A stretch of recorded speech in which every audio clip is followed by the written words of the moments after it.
కేటీఆర్ తనను తాను ఎక్కువగా ఊహించుకుంటూ భారత రాజ్యాంగాన్ని, చట్టాలను, న్యాయాలను గౌరవించలేని స్థితికి దిగజారడం అనేది సిగ్గుచేటు. ఎందుకంటే మన మీద వచ్చిన ఆరోపణలు ఏవైనా సరే అవి వాస్తవం కాదు అని నిరూపించుకోవాల్సిన అవసరం ఎవరికైనా ఆరోపింపబడ్డ వాళ్ళ మీద ఉంటుంది.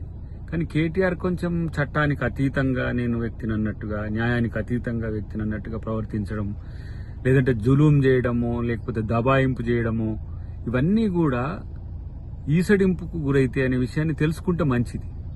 ప్రభుత్వం తనకున్న పరిధిలో ఏ విధంగా అవినీతిని లేదంటే ఆధిపత్యాన్ని కంట్రోల్ చేయాలనో ఆ వ్యవస్థలతోనే ఈరోజు ప్రయత్నం చేస్తున్నది. ఏసీబీ అయినా ఇంకేదైనా కమిషన్స్ అయినా ఏవైనా సరే వాటి పట్ల అనుచితంగా ప్రవర్తించడమే కాకుండా ప్రభుత్వం పట్ల, చట్టాల పట్ల కించపరిచే విధంగా ఉండడం అనేది ఏమి రాజకీయమో మరి కేసీఆర్ తెలుసుకోవాలి. ఇలాంటి నాయకునితో నేను సస్టైన్ కావాలని బీఆర్ఎస్ అనుకున్నా, లేదంటే ఇట్లాంటి నాయకత్వంతో రేపు రాజకీయాలు చేయాలన్నా కూడా బీఆర్ఎస్ పార్టీకి నష్టం. అది ఆలోచించుకోవాల్సిన అవసరం ఉందనేది నా యొక్క హితవు.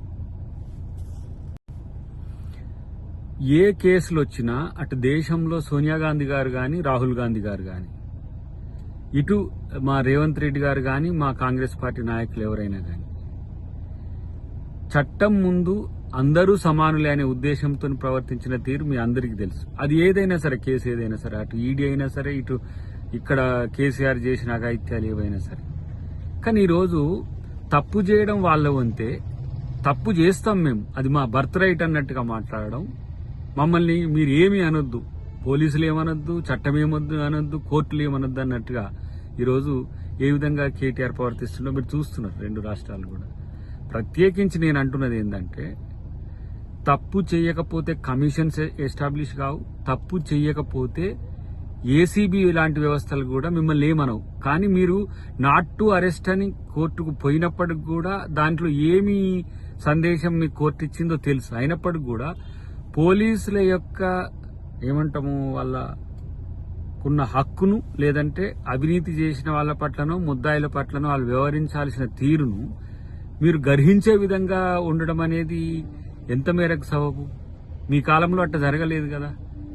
చట్టానికి లోబడి ఉండాలి కదా, భారత పౌరులే కదా, భారత రాష్ట్ర సమితి అని పెట్టుకున్నారు. తెలంగాణలో మీరు పరిపాలించిన తీరు మాదిరిగా కాంగ్రెస్ పార్టీది ఉండదు. చట్టం ముందు అందరూ సమానులే, చట్టం తన పని తాను చేసుకుపోతుంది.